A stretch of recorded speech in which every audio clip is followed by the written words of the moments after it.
నేడు క్షమాపణ దినోత్సవము. క్షమాపణ ఎప్పుడు వస్తుందంటే నీలో ప్రేమ ఉన్నప్పుడు మాత్రమే.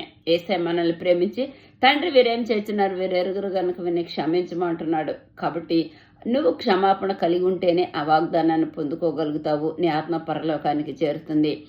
క్షమాపణ ఎలా ఉంటుందంటే దావీదుని సౌలు ఎన్నోసార్లు సంహరించాలని ప్రయత్నించిన దావీదు ప్రతిసారి క్షమిస్తానే ఉన్నాడు. అప్పుడు దావీదు అంతకంతకు అభివృద్ధి చెందాడు. సౌలు అంతకంతకు క్షీణించిపోయాడు. కాబట్టి క్షమాపణ ఎదుటి మనిషిని పగ ప్రతీకారం అసూయ ద్వేషతో వాళ్ళని కక్ష తీర్చుకుందాం అనుకుంటారు, కానీ వాళ్ళే అంతకంతకు క్షీణించిపోతారు. కాబట్టి క్షమాపణ కలిగి ఉన్నట్లయితే హృదయం ఒక శాంతి సమాధానం ఉంటుంది. అందుకనే ప్రభు ఏమంటున్నాడంటే నీ సహోదరునితో ఏదైనా సరే విరోధం ఉన్నట్లయితే నీ యొక్క అర్పణను బలిపీఠం మీద విడిచిపెట్టి మొదటగా వెళ్ళి నీ సహోదరునితో సమాధానపడరా అంటుంది. కాబట్టి క్షమాపణ అంటే ఏంటంటే ప్రేమించడము. క్షమాపణ అంటే ఏంటంటే మదర్ తెరెసా లాగా